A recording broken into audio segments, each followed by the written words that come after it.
Good morning, India. Hi, friends.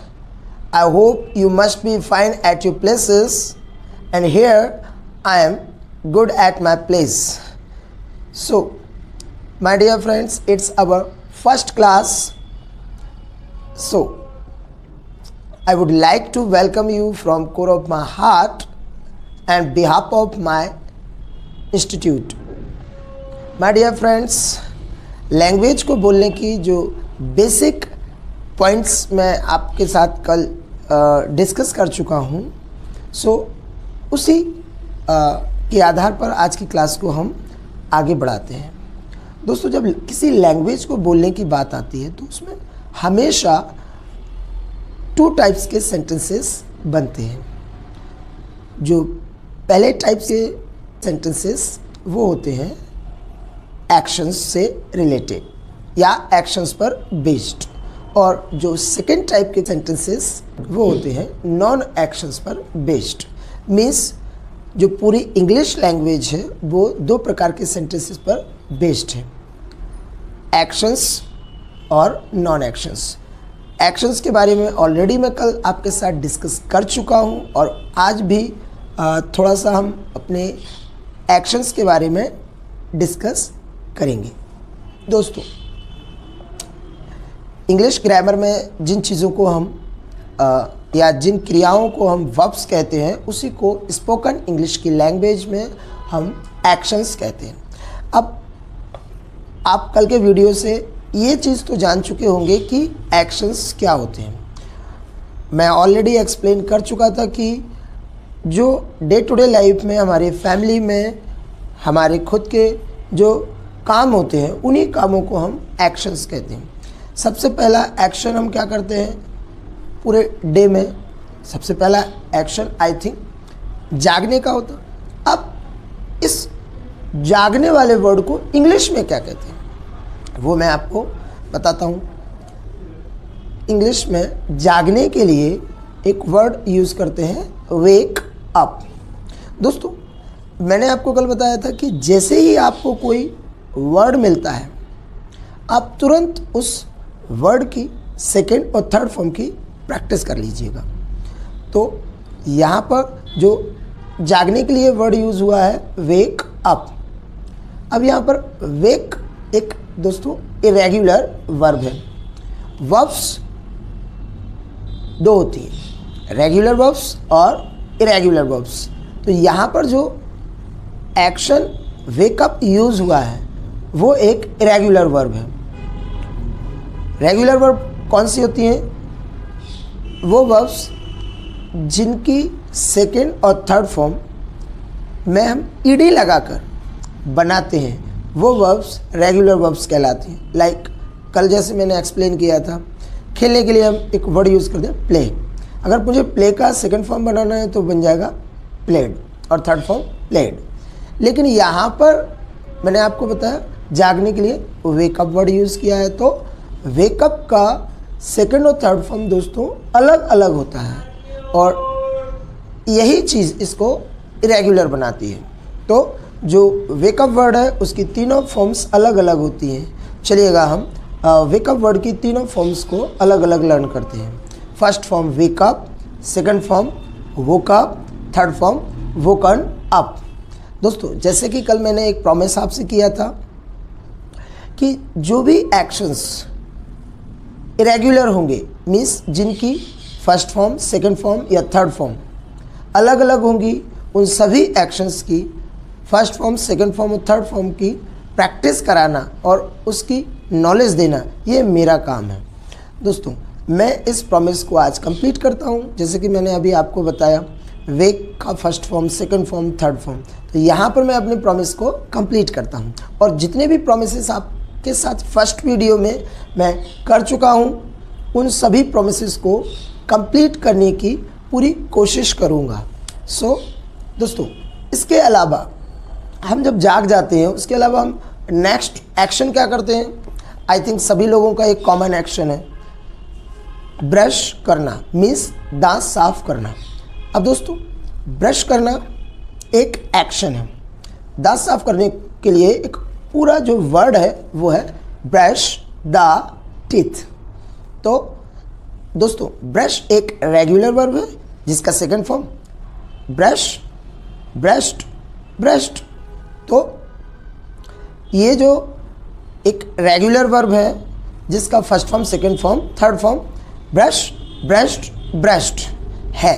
तो अब आप जान चुके होंगे किसी एक्शन का या रेगुलर एक्शन का सेकंड फॉर्म और थर्ड फॉर्म किस तरीके से बनाना है। तो अभी अगर मान लेते हैं मॉर्निंग का टाइम है एंड इट्स 6 o'clock, अभी 6 बजे हुए हैं, मेरे हाथ में ब्रश है, मैंने उस पर पेस्ट लगाया और ब्रश से दांतों को साफ करना शुरू कर दिया। दोस्तों अब आपकी आंखों के सामने ये काम दिखाई दे रहा होगा। ये काम कौन कर रहा है? मैं कर रहा हूँ। और जब हमारी आंखें खुली होती हैं तो हमें कोई ना कोई काम होता हुआ नज़र आता है, और जब भी कोई काम होता हुआ नज़र आता है तो जो एक्शन है उसमें आईएनजी फिट कर देते हैं। मीन्स जो काम चल रहा है उसको इंग्लिश में बोलते हैं वर्क इन प्रोग्रेस। यहाँ पर क्या काम चल रहा है? मैं दांत साफ़ कर रहा हूँ, तो जो दांत साफ़ करने वाला काम है ब्रश, ब्रश में आईएनजी लगाएंगे तो बनेगा ब्रशिंग। अब अगर मुझे बोलना है मैं अपने दांत साफ़ कर रहा हूँ या मैं ब्रश कर रहा हूँ, तो इस सेंटेंस को कैसे पूरा करेंगे? जब भी कोई काम खुद कर रहे हो, खुद के लिए इंग्लिश में कैसे बोलेंगे? आई। और दोस्तों आई के साथ हम बचपन से एक ख़ास वर्ड यूज़ करते आए हैं, वो है एम। और अगर मुझे बोलना है कि मैं अपना दांत साफ़ कर रहा हूँ, तो इस सेंटेंस को कैसे पूरे करेंगे? I am brushing the teeth. तो अब ये मैंने अपना सेंटेंस पूरा किया। दोस्तों यहीं पर अगर जब हम जिससे बात करते हैं, मीन्स जब भी हम किसी से कॉन्वर्स करते हैं, सामने वाला जो होता है वो हमारे लिए जो पार्टनर है वो है यू। और जब भी कोई हम यू के लिए सेंटेंस बनाते हैं, जैसे कि अभी आप मेरे लिए सेंटेंस बना सकते हैं कि सर आप ब्रश कर रहे हैं। दोस्तों आपको एक काम होता हुआ दिख रहा है कि मैं ब्रश कर रहा हूँ और आप मेरे लिए इस सेंटेंस को बोलना चाहते हैं, तो आप कैसे बोलेंगे? जो सामने वाला हमारा पार्टनर होता है या जिससे हम बात करते हैं वो होता है यू, और यू के साथ हम एक खास वर्ड यूज़ करते हैं वो है आर।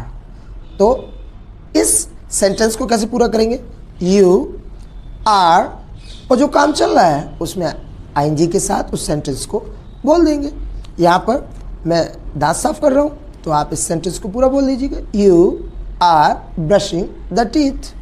मैंने कहा था कल भी और आज भी कह रहा हूँ, इंग्लिश बोलना मेरे साथ it's a piece of cake. But language बोलने की जो बेसिक नीड है वो है दो चीज़ें, एक तो नॉलेज और दूसरी प्रैक्टिस। नॉलेज तो माय डियर फ्रेंड्स आप हमारे वीडियोस के माध्यम से कंटिन्यूअसली लेते रहेंगे, लेकिन प्रैक्टिस की जहाँ बात आती है, when it comes to practice, please उसमें आप कोई कमी ना रखिएगा। और रेगुलरली आप वीडियोस को वॉच करेंगे तो आपका कॉन्फिडेंस, नॉलेज, ये सारी चीज़ें कम्युनिकेशन के साथ इम्प्रूव होती जाएंगी। इसके बाद हम और कौन सा एक्शन करते हैं? चलिएगा हम नेक्स्ट एक्शन की ओर बढ़ते हैं। आई थिंक सभी लोगों का एक कॉमन एक्शन होता है चाय पीना। कई लोग कॉफ़ी पीते हैं, कई लोग मिल्क पीते हैं, सबका अपना अपना पसंदीदा बेवरेज होता है। बेवरेज से मैं क्लियर कर दूँ यहाँ पर, बेवरेज मीन्स वाटर को छोड़कर जो भी लिक्विड हम पीते हैं, like milk, T, coffee, juice, soup, drink, soft drink और भी अदर चीज़ें, ओनली वाटर को छोड़कर, उसे हम कहते हैं बेवरेज। तो आज आपके लिए ये नया वर्ड हो सकता है। जो नए नए वर्ड्स आएंगे हमारे वीडियोस में, प्लीज़ आप उनके नोट्स बना कर चलिएगा ताकि वो आपको फ्यूचर में हेल्पफुल हों। देन हम बात कर रहे हैं यहाँ पर खाने पीने की। दोस्तों खाने पीने के लिए दो ही वर्ड्स यूज़ होते हैं, ईट एंड ड्रिंक। खाने के लिए ईट और पीने के लिए ड्रिंक। ईट भी एक इरेगुलर वर्ब है जिसका second form ate, third form eaten, and drink भी एक इरेगुलर वर्ब है जिसका सेकंड फॉर्म ड्रैंक और थर्ड फॉर्म ड्रंक होता है। तो दोस्तों अब यहाँ पर मैं धीरे धीरे अपने जो प्रोमिसेस है वो पूरा करता जा रहा हूँ। अब मैं एक आपको ख़ास चीज़ जो बताने जा रहा हूँ उस पर थोड़ा सा ध्यान दीजिएगा। आजकल मॉडर्न इंग्लिश में मीन्स 21st सेंचुरी की इंग्लिश में खाने पीने के लिए जो मैंने अभी वर्ड्स बताए हैं वो आजकल बहुत ही कम यूज़ होते हैं, और खाने पीने के लिए आजकल वैसे बहुत सारे वर्ड्स यूज़ होने लगे हैं। उनमें से मैं आपको एक नया वर्ड देता हूँ। आज से जब भी आप खाने पीने की बात करें तो उसके लिए ईट और ड्रिंक वर्ड को यूज़ ना करके आप टेक वर्ड का यूज़ कर सकते हैं। जैसे मिल्क पीना, टेक मिल्क, कॉफ़ी पीना, टेक कॉफ़ी, चाय पीना, टेक टी, नाश्ता करना, टेक ब्रेकफास्ट। टेक एक इरेगुलर वर्ब है जिसका सेकंड फॉर्म टुक और थर्ड फॉर्म टेकन। तो दोस्तों अब धीरे धीरे आपका नॉलेज भी बढ़ता जा रहा है और कॉन्फिडेंस भी आता जा रहा होगा आपको कि हाँ like you are learning English in a proper way. तो दोस्तों सपोज करिएगा कि मेरे हाथ में कप है और जिसमें गर्मा गर्म टी है। दोस्तों अभी मैं चाय पी रहा हूँ क्या? नहीं। लेकिन अगर मैं इस कप को अपने होठों तक ले जाता हूँ, बार बार इसको मुंह तक ले जाता हूँ और इसमें से चाय पी रहा हूँ, अब आप देख रहे होंगे कि मेरे साथ एक काम चल रहा है, क्या? चाय पीने वाला। अगर मैं अपने लिए ये इंग्लिश बोलना चाहता हूँ कि मैं चाय पी रहा हूँ, चाय पीने वाला काम कर रहा हूँ, तो यहाँ पर मैं कैसे बोलूँगा इस सेंटेंस को? आई, और अभी अभी हमने सीखा है कि कोई काम जारी है तो आई के साथ जो खास वर्ड यूज़ होता है वो है एम। तो इतना तो अब हम आगे बोल ही सकते हैं, आई एम। अब कौन सा काम जारी है दोस्तों? चाय पीने वाला। तो मैं आपको ऑलरेडी बता चुका हूँ, चाय पीना टेक। लेकिन अब यहाँ पर काम जारी है, चल रहा है, तो हम क्या करेंगे? टेक के साथ आईएनजी ऐड करेंगे। तो टेक के साथ जब हम आईएनजी यूज़ करते हैं तो कौन सा वर्ड मिलेगा हमें? टेकिंग। अब यहाँ पर हम बोल सकते हैं मैं चाय पी रहा हूँ, तो कैसे बोलेंगे? I am taking tea. Then simple words में अगर कहें तो आप जो मेरे साथ अभी इंग्लिश सीख रहे हैं दोस्तों, वो एक नेचुरल वे है इंग्लिश सीखने का। और अभी अगर आप मेरे लिए इस सेंटेंस को बोलना चाहते हैं कि सर आप चाय पी रहे हैं, तो इस सेंटेंस को अब आप कैसे बोलेंगे? मैं आपके लिए कौन हूँ? यू। और यू के साथ कौन सा खास वर्ड यूज़ करते हैं? आर। और अगर काम जारी है तो जो एक्शन है उसमें आईएनजी लगाने के साथ उस सेंटेंस को पूरा कर देते हैं। तो आप इस सेंटेंस को बोल सकते हैं, यू आर टेकिंग टी। बहुत आसान है इंग्लिश बोलना दोस्तों।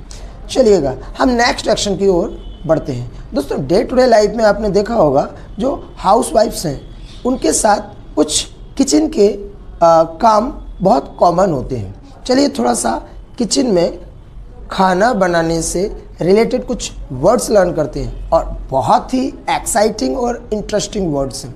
दोस्तों किचन में सबसे पहले जब हम जाते हैं खाना बनाने या कोई भी मिल्क बॉयल करने या टी बनाने, तो सबसे पहला जो काम है वो क्या है? आई थिंक उसके लिए हम गैस को चालू करते हैं, मीन्स गैस जलाना। दोस्तों गैस जलाना, लाइट द गैस, या उसकी जगह आप स्टोव का भी यूज़ कर सकते हो। जो ऊपर का गैस का हिस्सा रहता है उसको बोलते हैं स्टोव। तो गैस जलाना या स्टोव जलाना, लाइट द स्टोव। दोस्तों लाइट भी एक इरेगुलर वर्ब है जिसका second form lit, third form lit. Means first form light, second form lit, third form lit. तो ये जो वर्ब्स आप लर्न करते जा रहे हैं, प्लीज़ इसको प्रैक्टिस भी करते चलिएगा। प्रैक्टिस आपके लिए बहुत ज़रूरी है। दोस्तों अगर मैं किचन में हूँ और मैंने गैस जलाया, तो गैस जलाना अभी मैं बता चुका हूँ आपको, क्या बोलते हैं? लाइट द गैस या लाइट द स्टोव। फाइन। अब दोस्तों थोड़ा सा और नोटिस कीजिएगा कि अगर मुझे कुछ बनाना है, सपोज़ करते हैं हम चाय बनाना, तो चाय जब हम बनाते हैं तो उसमें क्या होता है, चाय को छानते हैं छन्नी से, चाय छानना, शिफ्ट द टी। तो अब आपके लिए देखिए, शिफ्ट जो वर्ड है, एक्शन है, नया वर्ड हो सकता है, तो आज से आप इस वर्ड को यूज़ कर सकते हैं। और भी बहुत सारी चीज़ें, खाना पकाना, खाना पकाना, देखो खाने को इंग्लिश में फूड, खाना पकाना, कुक, फूड। अब दोस्तों, अगर मैं किचन में हूँ, मैंने गैस चला रखा, उस पर मैंने फ्राइंग पैन को रखा, ऑयल डाला और मैं उस फ्राइंग पैन में ऑयल डालने के साथ मैं अनियन और अदर चीज़ों को फ्राई कर रहा हूँ। तो अब मैं यहाँ पर क्या कर रहा हूँ, खाना बना रहा हूँ और मुझे बोलना है मैं खाना बना रहा हूँ, तो यहाँ पर कैसे बोलेंगे? वेरी सिंपल, जो फार्मूला हमने अभी अपनाया है और अपना रहे हैं, उसी फार्मूले के तहत हम बोलेंगे आई एम कुकिंग फूड। और इस सेंटेंस को आप मेरे लिए बोलना चाहते हैं तो आप कैसे बोलेंगे? You are cooking food. Very simple. दोस्तों, किचन में और भी काम रहते हैं, जैसे पास्ता बनाना। दोस्तों, जब हम पास्ता बनाते हैं तो उसको बॉयल करने के बाद क्या करते हैं, उससे पानी जो है वो निथारते हैं। तो पानी का निथारना, ड्रेन, और पास्ता से पानी निकालना या निथारना, ड्रेन द पास्ता। तो अब आपको एक ड्रेन जो वर्ड है वो हो सकता है आपके लिए एक नया वर्ड हो। तो ये डे टू डे लाइफ में हम नए नए एक्शंस लर्न करते रहेंगे और अपने इन एक्शंस के साथ इंग्लिश को भी इम्प्रूव करते चलेंगे। दोस्तों, जब हम किसी कैंडिडेट से कहीं पर भी, कॉलेज, कैंटीन, फंक्शन या किसी सेमिनार, इंटरव्यू फर्स्ट टाइम मिलते हैं, तब उस टाइम पर क्या होता है? उस टाइम पर हम उस व्यक्ति को नहीं जानते, वो हमें नहीं जानता। जब हम कम्युनिकेशन शुरू करते हैं, सपोज करें हम किसी से इवनिंग में मिलते हैं और अगर हमें उससे कॉन्वर्सेशन शुरू करना है तो कैसे करेंगे हम कॉन्वर्सेशन को शुरू? सबसे पहले यही बोलेंगे, उसको विश करेंगे, गुड इवनिंग सर या मैम, जो भी कैंडिडेट। तो वो भी हमारे लिए ऐसे ही इंग्लिश में रिप्लाई कर देते, good evening ma'am, good evening sir, और फिर एक दूसरे से वार्तालाप शुरू होता है। दोस्तों, कभी कभी क्या होता है कि कम्युनिकेशन की जो लैंग्वेज है उसमें एक चीज़ तो कॉमन है। जब हम किसी व्यक्ति से फर्स्ट टाइम मिलते हैं तो एक कॉमन क्वेश्चन जो अक्सर हम सभी पूछते रहते हैं, सामने वाले का हालचाल। और ये चीज़ तो आपको मालूम ही है कि सामने वाले का हालचाल कैसे पूछते हैं। इंग्लिश में 3 शब्दों का यूज़ करते हैं किसी का हालचाल पता करने के लिए, कि वो कैसे हैं या वो कैसी है या सामने वाला कैसा है, या सीधा सीधा बोलना है कि आप कैसे हैं। तो इन 3 शब्दों का यूज़ करते हैं, हाउ आर यू। दोस्तों, किसी से हालचाल पूछना डिफ़िकल्ट नहीं है, लेकिन इसका कम्युनिकेशन के साथ आंसर देना थोड़ा सा डिफ़िकल्ट है। यहीं पर लोग आंसर देते वक्त, कम्युनिकेट करते वक्त गलती कर जाते हैं। कई लोग आंसर देते हैं फाइन, ये इनकम्प्लीट आंसर है। कई लोग बोलते हैं आई एम फाइन। दोस्तों, कम्युनिकेशन के अनुसार this is also incomplete sentence. और कई लोग थोड़ा सा जो अच्छी खासी इंग्लिश बोल लेते हैं, वो फाइन से थोड़ा सा निकल कर आते हैं और यूज़ करते हैं आई am good, I am okay, I am fit, I am nice, इस टाइप से वर्ड्स यूज़ करते हैं। दोस्तों, मैं ये नहीं कह रहा हूँ कि फाइन बोलना गलत है या कॉमन है, लेकिन ये जितनी भी चीज़ें अभी हमने आंसर में सुनी है वो कम्युनिकेशन गैप रखती हैं, और यहीं पर हम कम्युनिकेशन पर चर्चा कर रहे हैं कि कम्युनिकेशन को इम्प्रूव कैसे करें। सबसे पहला पॉइंट, जब आप किसी से कॉन्वर्स कर रहे हो, डिस्कस कर रहे हो, तो एक चीज़ नोटिस कीजिएगा। क्या? सबसे पहले तो सामने वाले को अटेंटिव होकर लिसन करें, उसकी बात पूर्ण रूप से सुने। देन सेकंड, उसकी बात पूरी सुनने के बाद आप जो भी बोल रहे हैं वो पूरा सेंटेंस या अपना पूरा कॉन्वर्सेशन कंप्लीट करें, तब जाके वो कम्युनिकेशन पूरा होगा। अभी सामने वाले ने आपसे पूछा हाउ आर यू, आपने आंसर क्या दिया, आई एम गुड। ये आपका जो आंसर है या कम्युनिकेशन का तरीका है इनकम्प्लीट है, इसे कम्युनिकेशन गैप कहते हैं। दोस्तों, सामने वाले ने आपसे पूछा हाउ आर यू, आपने सेल्फिश आंसर दिया, this is called selfish answer, I am good.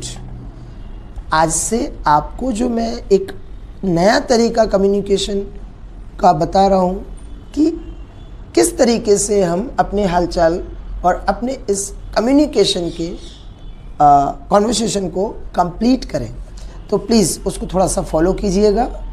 आपको खुद में एक प्राउड फील होगा, एक इम्प्रूवमेंट नज़र आएगा कि हाँ, this is a good way to improve communication skills. आज से कभी कोई भी कहीं पर भी आपसे अगर हालचाल पूछता है हाउ आर यू, तो आप उसका आंसर ठीक ढंग से प्रेजेंट कीजिएगा।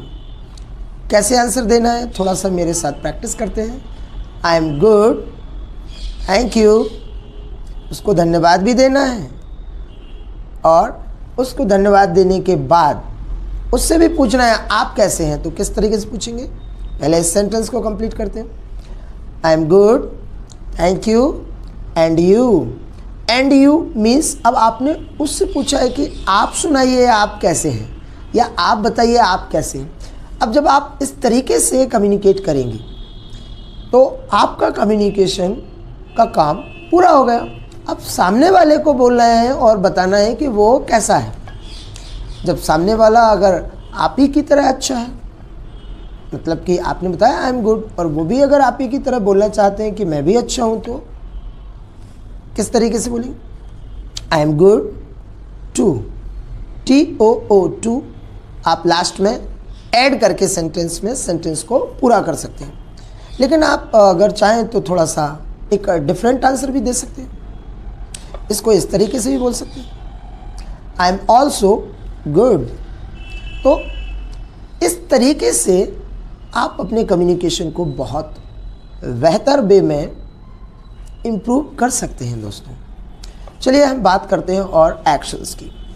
दोस्तों, प्रार्थना करना, जैसे कई लोग आपने देखे होंगे कि सुबह जागने के बाद बिस्तर में ही बैठ के हाथ जोड़कर ईश्वर से प्रार्थना करते हैं। तो प्रार्थना करना, उसके लिए जो वर्ड है वो है प्रे। प्रे टू के साथ फॉलो होता है, मीन्स प्रे के साथ हम हमेशा टू का यूज़ करते हैं, और जब भी जिससे प्रार्थना करते हैं उस टू के बाद उस व्यक्ति या उस चीज़ का नाम ऐड करते हैं जिससे हम प्रार्थना करते हैं। भगवान से प्रार्थना करना, प्रे टू गॉड। तो दोस्तों, और भी बहुत सारे एक्शंस हैं जो डे टू डे लाइफ में हम करते रहते हैं। दोस्तों, किसी चीज़ को बॉयल करना, जैसे दूध को बॉयल करना, बॉयल द मिल्क, और जो आलू है उनको बोलते हैं पोटैटोज़, और टमाटर को इंग्लिश में बोलते हैं टमाटोज़। दोस्तों, जब हम आलू के पराठे बनाते हैं या फिर आलू बड़ा बनाते हैं, उसके लिए सबसे पहले हम क्या करते हैं, पोटैटोज़ को बॉयल करते हैं। तो पोटैटोज़ को बॉयल करना, बॉयल द पोटैटोज़। अब जब पोटैटोज़ बॉयल हो जाते हैं तो जो ऊपर उसका एक लेयर चढ़ा हुआ होता है जिसे हम छिकल कहते हैं, उस छिकल को निकालना या पोटैटोज़ को छीलना, पील ऑफ पोटैटोज़। अनियन काटने से पहले भी हम ये काम करते हैं, अनियन को छीलना। दोस्तों, यहाँ पर आपकी नॉलेज के लिए मैं बता दूँ, कई लोग प्याज को उसमें स्पेलिंग ओ से शुरू होने के कारण ओनियन बोल देते हैं। आप ऐसी गलती ना करें, आप प्याज को इंग्लिश में अनियन बोलें, और यही इसका सही उच्चारण है, मीन्स प्रोनाउंसिएशन है। तो प्लीज़ इस पर फोकस कीजिएगा। प्याज को छीलना, पील ऑफ अनियन। जब भी किसी चीज़ को छीलने की बात आए तो आप इस वर्ड का यूज़ कर सकते हैं, पील ऑफ। जब हम बनाना खाते हैं तो बनाना को भी क्या करते हैं, पील ऑफ बनाना। तो दोस्तों, अभी हम बात कर रहे हैं पोटैटोज़ को पील करने की। तो पोटैटोज़ पील करना, पील ऑफ पोटैटोज़।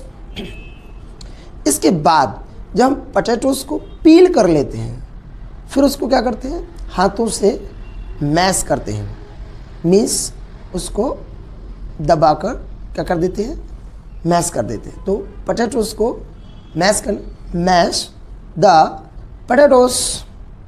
दोस्तों प्याज काटना, कट द अनियन।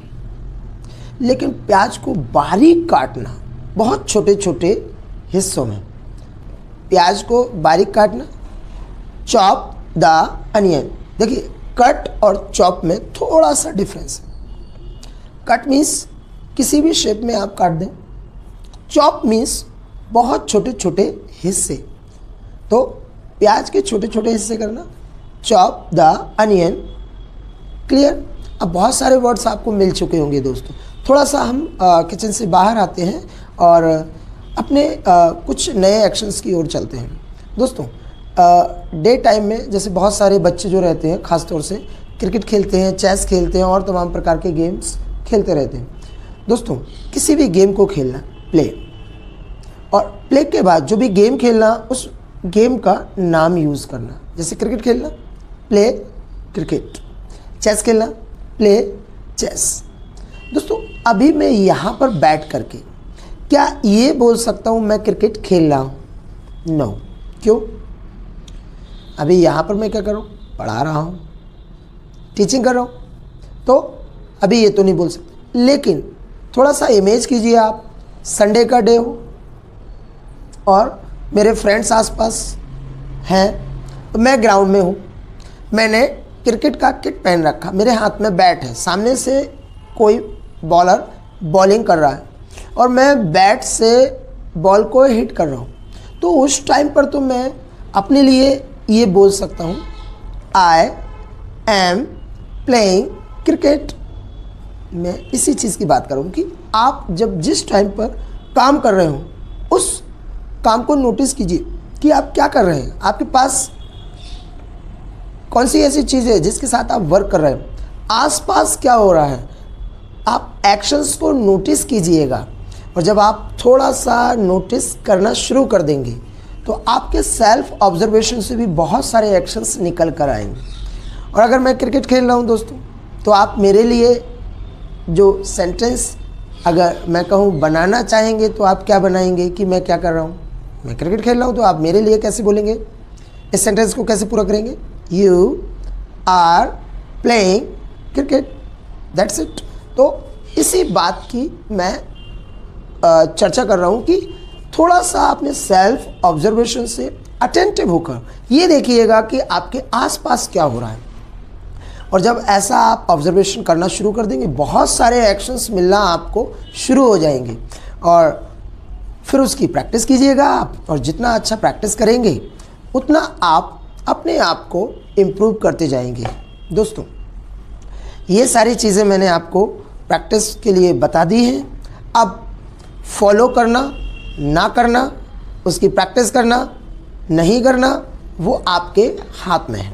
और कहते हैं ना कि अब अगर किसी से कहना है कि अब आपके पाले में है ये बॉल, आप चाहे तो मिस करें या हिट करें, मतलब मेरे जो रूल्स हैं, जो नॉलेज मैंने आपको दिए उसकी प्रैक्टिस करें या उसको छोड़ दें, तो आपके हाथ में एक बहुत अच्छा एक्सप्रेशन है इसके लिए।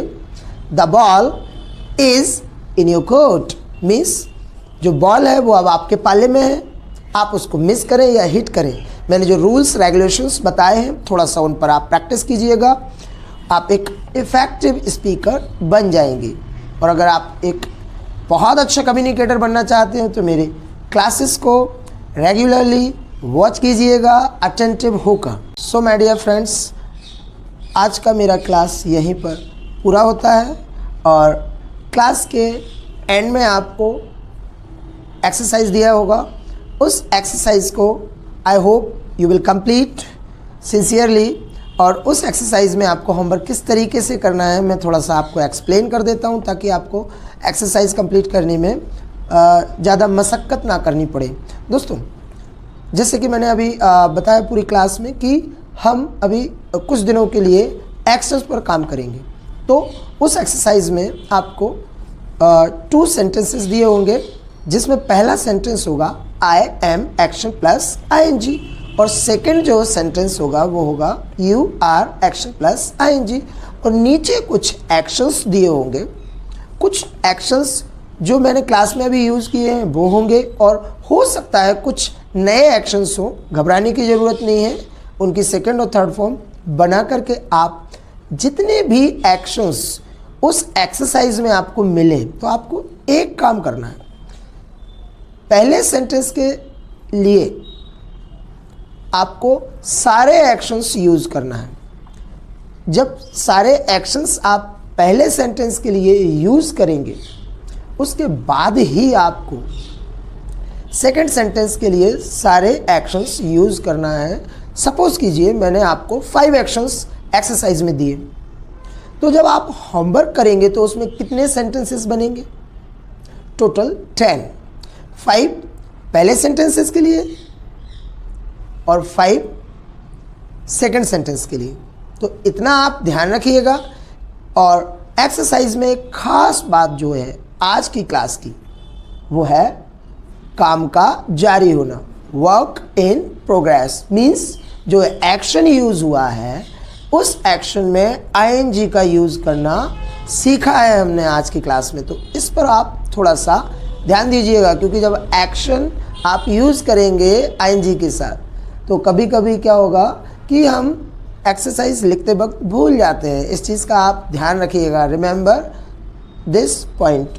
नेक्स्ट पॉइंट, जब आप एक्सरसाइज करेंगे तो अक्सर कई लोगों के साथ क्या होता है कि वो फटाफट एक्सरसाइज कॉपी लेते हैं कोई भी और लिखना शुरू कर देते हैं। दोस्तों, आपको कोई भी कॉपी नहीं लेना है।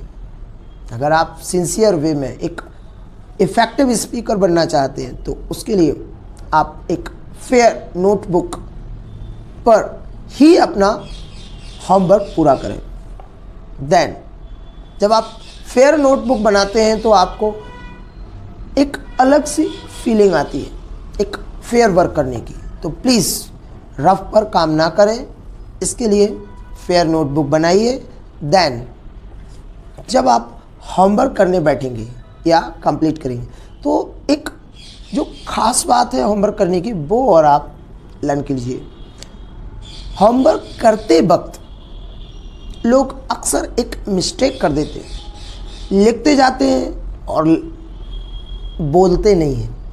माय डियर फ्रेंड्स, मैं आपको एक बार फिर याद दिला दूं, आप स्पोकन इंग्लिश का कोर्स कर रहे हैं जिसमें सबसे ज़्यादा महत्वपूर्ण जो कम्युनिकेशन स्किल है वो है स्पीकिंग स्किल। और इस पर कमांड बनाना, उसके लिए आपको क्या करना है, जब आप होमवर्क को कंप्लीट करेंगे तो आप हर एक वर्ड को लिखने के साथ साथ प्रोनाउंस करते जाइएगा, बोलते जाइएगा, स्पीक करते जाइएगा, जिससे आपके 3 चीज़ें इंप्रूव होगी। सबसे पहले एक तो वर्ड आपको याद हो जाएगा, दूसरा आपकी स्पेलिंग अगर मिस्टेक हो रही है या लिखते वक्त कभी आप मिस्टेक कर रहे हैं तो वो आपसे नहीं होगा, तीसरा आपका जो प्रोनाउंसिएशन है वो इम्प्रूव होगा। और जब ये 3 चीज़ें इम्प्रूव होंगी तो आपकी इंग्लिश अपने आप इम्प्रूव हो जाएगी। माय डियर फ्रेंड्स, जो नए लर्नर्स हैं और जिनका आज फर्स्ट डे है हमारे वीडियो को अटेंटिव होकर वॉच कर रहे हैं, प्लीज़ मैं उनसे रिक्वेस्ट करता हूं, अगर उन लोगों ने अभी तक हमारे चैनल को सब्सक्राइब नहीं किया है तो please subscribe to our channel and bell icon के बटन को ज़रूर प्रेस करें ताकि आपको हमारे जितने भी लेटेस्ट वीडियोस हैं उनके नोटिफिकेशंस टाइम टू टाइम मिलते रहें और अपनी इंग्लिश इम्प्रूव करते रहें। So now thank you very much to attend my full video attentively. अगर आपको दोस्तों ये वीडियो पसंद आता है तो इस वीडियो को दूसरों तक ज़रूर शेयर करें और अपने वैल्यूएबल फीडबैक्स हम तक पहुंचाते रहिएगा। Thank you very much once again. See you later in next video.